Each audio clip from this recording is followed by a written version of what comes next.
Okay, on this hot sheet, we talk about Jerome Powell and the FOMC meeting, the Fed Chair comments on housing and unemployment insurance claims. Today is Thursday, February 1st, 2024. I am Byron Lazine, and the hot sheet starts now.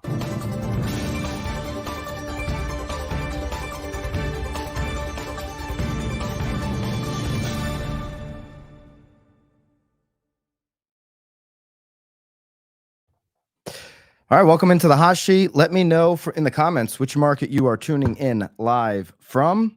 Happy to be here with you on this J Pow day as we break down everything from the Jerome Powell press conference yesterday, the FOMC meeting, and their decision. Obviously, as of now, we know that the Federal Reserve has decided to hold firm on where the interest rate currently is. They've made no movement after yesterday's meeting to move the interest rate. Obviously, we're rooting for that interest rate cut to come sooner than later. The indications here on the discussion were that they're not ready to start cutting after meeting all of Tuesday and Wednesday morning and having the press conference yesterday. They sent a tepid signal that is obviously done raising interest rates. They're not confirming that, but they're kind of dancing around that. But they made it clear that they're not ready to start cutting, which leaves doubt on a March cut on the federal target rate, which would obviously start to hopefully move that 30-year fixed rate down sooner if were to happen. The FOMC removed language that it indicated willingness to keep raising rates until inflation had been brought under control. So that's kind of that signal, hey, we're probably not going to do another raise. That is a good sign moving forward. Here's from the official release from the FOMC. Recent indicators suggest that economic activity has been expanding at a solid pace. Job gains have moderated since early last year, but remain strong, and the unemployment rate has remained low. Inflation has eased over the past year, but remains elevated. The committee seeks to achieve maximum employment and inflation at the rate of 2% over the longer run. This is the big line. We'll come back to this when we go through his question and answer and all of his comments on housing. He goes back to this a couple of times. The only job the committee has, as set forth by Congress, is to achieve maximum employment while sustaining prices.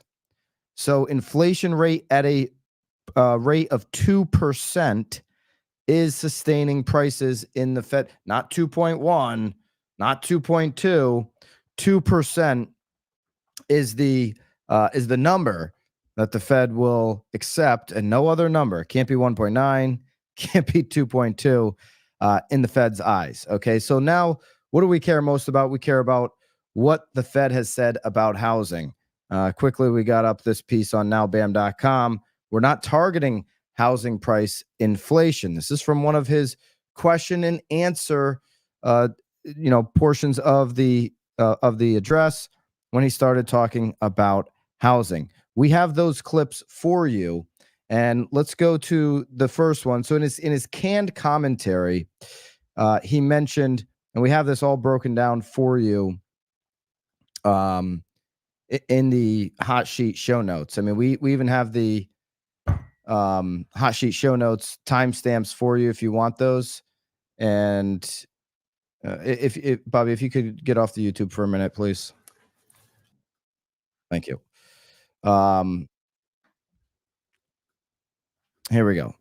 Here's the hot sheet show notes. If you're a BAMX member, you get access to all of this. Use code HOT to get 10% off of BAMX. If you're not, we have every single timestamp broken out. So you don't have to listen to the whole 60 minutes of nonsense that they go through. We've broken it all down for you. It's in the hot sheet show notes. It's linked out for you. Every single BAMX member gets access to our show notes each and every single day when we do this 24-hour look back on housing. Just use code HOT down below in the BAMX link to get into BAMX. All right, so let's take a look at that first timestamp, Bobby, and take a look at Jerome Powell's first. These are the prepared comments. Then we're getting to the Q&A. Activity in the housing sector was subdued over the past year. largely reflecting high mortgage rates. High interest rates also appear to have been weighing on business fixed investment. The labor market remains tight, but supply and demand conditions continue to come into better balance. Over the past 3 months, payroll job gains averaged 165,000 jobs per month, a pace that is well below that seen a year ago, but still strong. The unemployment rate remains low. Now, if we jump to that second, just the second comment there that he makes on housing, this one obviously was just talking about how it's subdued over the past year. It continues to be the biggest feather in the cap for the FOMC, that they broke housing. They broke housing, obviously, with ratcheting up interest rates to never seen before speed.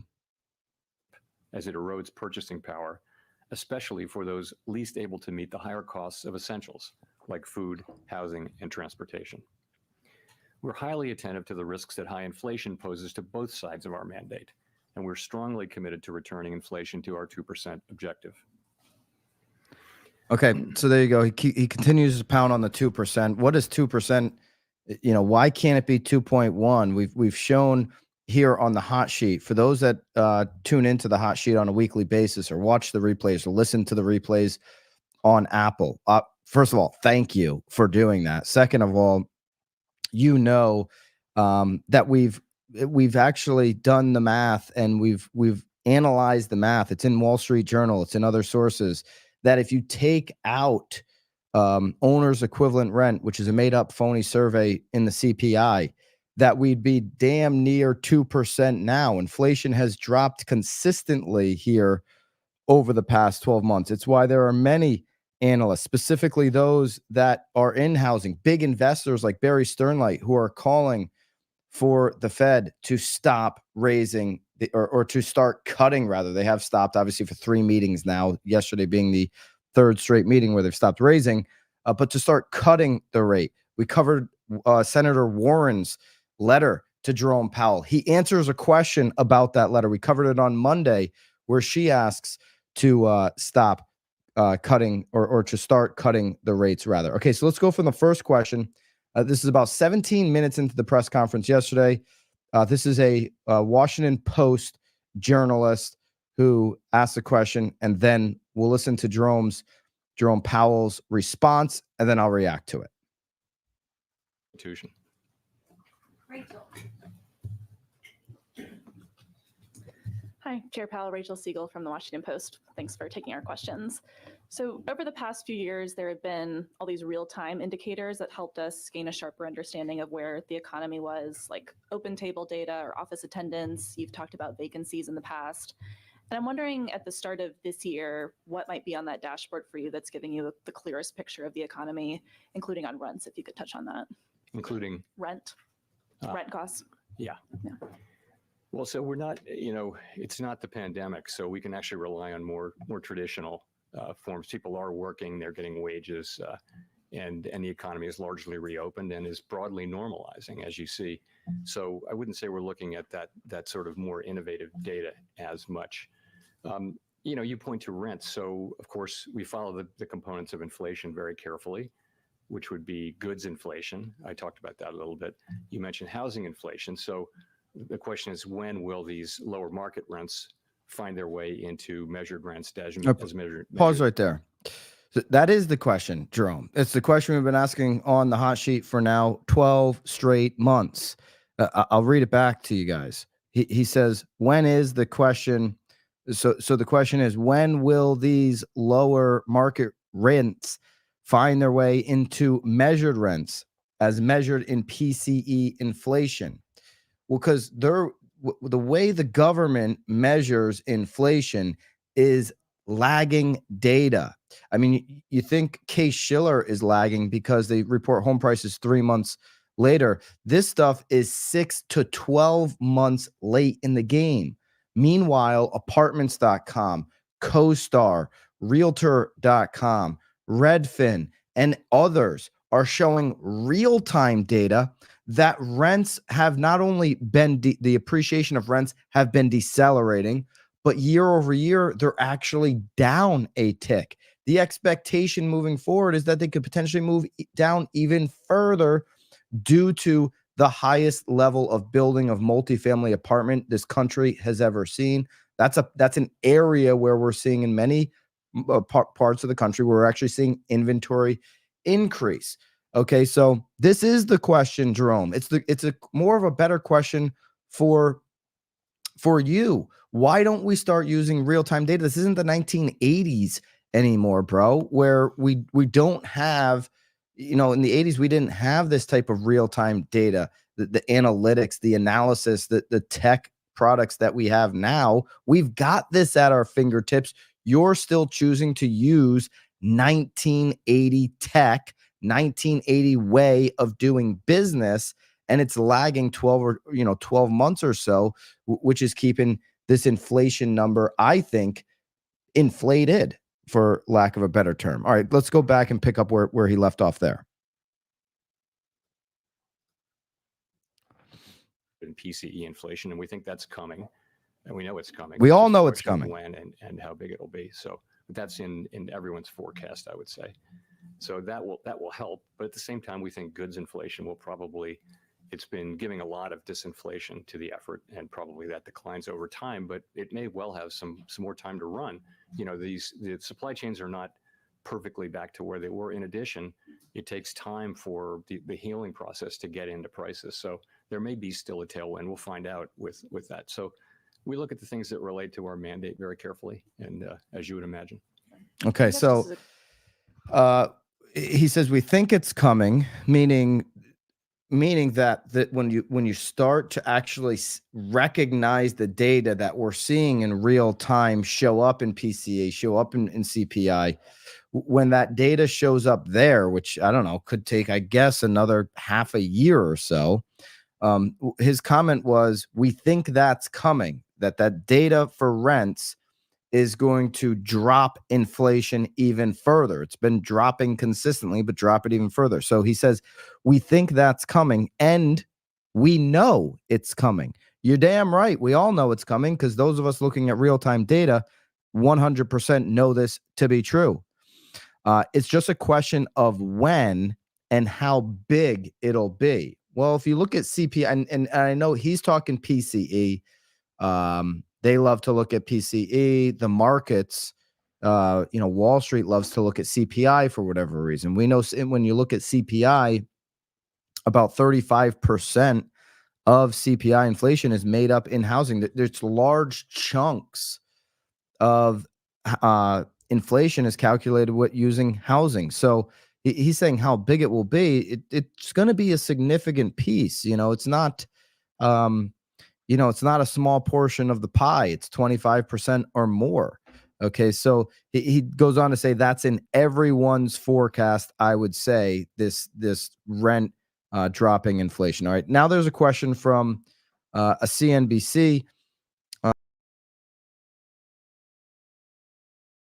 Really digs into housing and rent prices from somebody from Marketplace, and they follow up on that question from the Senator Warren letter that we covered on Monday. But first, let's go quickly to the CNBC question, then we'll get into the final question, which I enjoyed much more. This one's just under 20 minutes into the press conference. The second question about housing from journalists. Good job by the journalist. They actually has 3 questions about housing. Usually, it's like 1 or 2. So a little bit better performance here. Thank you, Mr. Chairman. You've said that you would know the neutral rate by its works. So I'm wondering what you could tell me. How do you believe the neutral rate is working? We're telling you right now that growth is stronger. In other words, how much is the economy really being restrained right now by the current funds rate? And how much restraint does it really need additionally if inflation is still coming down? So I think you do see in the interest sensitive parts of the economy, you do see, for example, housing, you see the effects, you do. Your second question, though, really, I think is important. And that is, a lot of this has come through, a lot of the disinflationary process has come through the healing of supply chains and also of the labor market. So you've seen that other set of factors is really different from other cycles, and has brought that, working with tighter policy, which has enabled the supply side to recover. I think that mixture has been behind what has enabled this. So no, we really do think that we're having an effect broadly across the economy. I would point to the interest sensitive parts of the economy as well as spending generally. Okay, so there you go. And But it really just considers, you know, and he's going to go on here to say, to make a point in this next one, how much housing has benefited during the beginning of the pandemic when the rates were lower. And he's right on that, you know, in terms of a market that saw a high volume of transactions. You know, he considers housing a rate sensitive industry. And so when they ratchet rates up like this, housing is going to be one of the first industries, if not the first, to be impacted the most. And we saw that with a locked in tightening impact of the housing market in terms of transactions. Now there's a question that we're going to get into, and this is the meat of every headline that has to do with housing right now in Jerome Powell's commentary from yesterday. This is a question from Nancy Marshall Genzer at Marketplace. And let's go into the question. It's about 35 minutes into the press conference. Let's go into the question, the lengthy response from Jerome Powell, and the follow-up, which has to do with the letter that we covered on Monday. Take it away. Nancy. Hi, Chair Powell. Nancy Marshall Genzer with Marketplace. I want to ask a little bit more about housing. I'm wondering, how closely are you watching rent and housing prices as you evaluate whether and when to cut rates? And it seems like housing prices are not coming down as quickly as you expected. All right, pause right there before he goes. That's a key part to the question. It seems like housing prices are not coming down as quickly as you expected. Well, they're not coming down at all, Nancy. They actually set a new all-time high last year, and I think that this shocked a lot of people. Right? You start raising interest rates at the fastest level ever seen, and all of a sudden, housing prices goes down for a moment and then takes back off. A lot of people were shocked by that. Let's get the response from Jerome. So when we think about our statutory goals are maximum employment and price stability, and that's what we're targeting. We're not targeting housing price inflation, the cost of housing, or any of those things. Those are very important things for people's lives, but they're not, those are not the things we're targeting. We're also well aware that when we cut rates at the beginning of the pandemic, for example, the housing industry was helped more than any other industry. And when we raise rates, the housing industry can be hurt because it's a very interest sensitive sector. So Jerome's taking credit for the big pandemic boom there when they cut rates. Jerome is taking full credit for the housing market. Let's continue. Longer run problems with the availability of housing. We have a built up set of cities and people are moving further and further out. So there hasn't been enough housing built. And these are not things that we have any tools to address. But where it comes into play very specifically in our work is inflation, which is a combination. It's really rental inflation. You're taking owner's equivalent rent and then actual rent paid by tenants, and you're running that through the CPI calculation or the PCE calculation, the one we look at. And what that's telling you is that market rents are increasing at a much lower rate or even being flat, and that will show up in inflation over time. It has to, as long as that remains the case. So okay, so what is your response? Pause that. We'll go to the follow-up question here in a second, but those last two comments here, I'm going to break those down. First, here directly out of the show notes here, you guys all have this inside of BAMX. On top of that, we have longer run problems with the availability of housing. We have a built up set of cities, and people are moving further and further out. So there hasn't been enough housing built, and these are not things that we have any tools to address. So this is, if I was Nancy, I would have asked, maybe two follow-up questions. I like that she asked a follow-up question about the letter that we're going to get into here in a second, but I really would have attacked this. he probably would have danced around it and not asked it. So, I would have said, hey, so Mr. Powell, thank you for that. I agree. Inventory is certainly the best way to cure prices in housing specifically. And that's Congress's job. Congress has given him a mandate. Now Congress has a job. What advice would you give to Congress to, help increase supply, help alleviate restrictions on building? He'd probably say, well, that's up for them to decide, that they've given us this mandate, right? Their job, their meaning the FOMC, Jerome Powell's job, he's going to go back to it over and over again.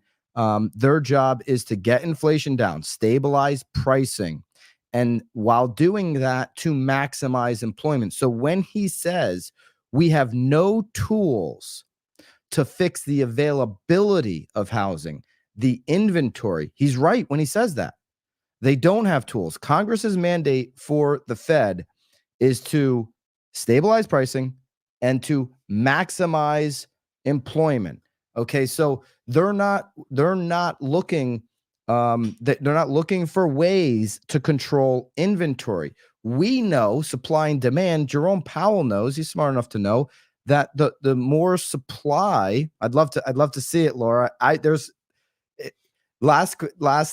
so many times I've reviewed these and I'm like, I would have asked this, but a lot of these guys aren't covering, I'd love to have a Lance Lambert in there too, or somebody who's maybe covering housing a little bit more closely than some of the folks that get into these rooms to ask these follow-up questions. But anyways, so the inventory issue, they can't control that with the FOMC. The Fed can't control inventory. And in fact, the only thing that they have under their control is this interest rate. You would have actually, a lot of folks, when they started increasing the interest rate, would have said, hey, prices are going to come down. As prices come down, you're going to see more sellers come to the market. I was very early on saying that's not going to happen. We're going to have I was calling it Cold War. The national name has now become the lock-in effect. I'm like, people are just going to sit on the sidelines because they got these low interest rates, which Jerome, took all the credit for with the boom in the housing market. And so it was the reverse effect. Inventory completely tightened up as they increased these rates. And instead of prices going down, they just continued to rise after, the initial impact of them going down. Then he goes on to talk about is specifically the work on inflation and rental inflation. Okay, talking about owner's equivalent rent and actual rent paid by tenants. Owner's equivalent is 25%, and then the actual rent, believe it or not, is like 10%, which just blows my mind because owner's equivalent rent is a made up make-believe number. It's a survey. And you run it through the CPI, you run it through the PCE, like he says. And what it's telling you is that market rents are increasing at a much lower rate, or even flat, or if you're looking at real-time data, even down, and it'll show up over time. And this is the one, argument that I keep harping on. It's like, just look at real-time data. They're going to want to start cutting as you approach 2%. You don't wait for 2% and then start cutting, because then you could have, you could go too far the other way, right? There's a question. There's a really valid question to ask. Hey, did you start raising the interest rate too late, after you pushed Congress to do another $2-something trillion? Then you started raising the rate. Was the other $2 trillion even necessary that we printed when the pandemic was seemingly over? That infrastructure bill that Congress passed. So I'd love for them to look at real-time data. They don't do that. And he talks about rental inflation. When you go back here, the whole, before we go to this follow-up question, the whole point of this is the government, they when they look at this stuff, they go to, okay, my job here is to stabilize prices. The FOMC, Jerome Powell. The job is to stabilize prices. So they don't look at, how do I increase home ownership? How do I increase long-term wealth of Americans? How do I stabilize prices now?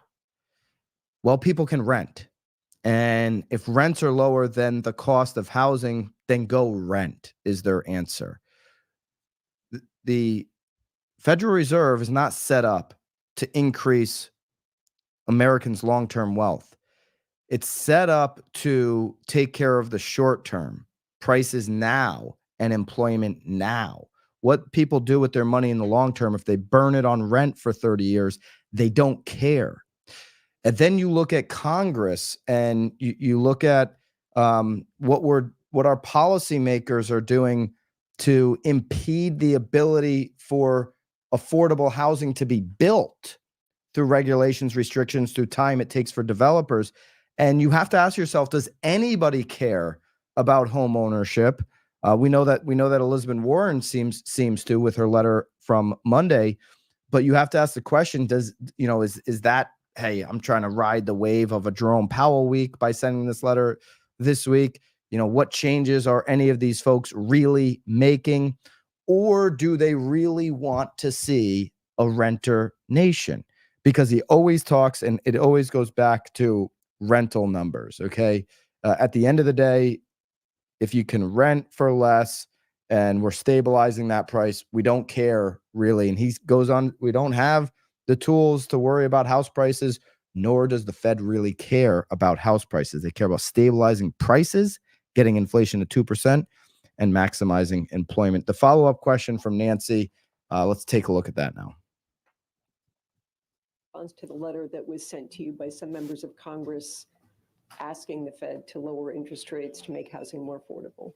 My response is what I started with, which is that our job, the job Congress has Here he given us, goes. is price stability and maximum employment. Price stability is absolutely essential for people's lives. Most importantly, mostly for people at the lower end of the income spectrum who are living at the edges, at the margins. And so for someone like that, high inflation about in the necessities of life, right away you're in trouble. Whereas even middle class people have some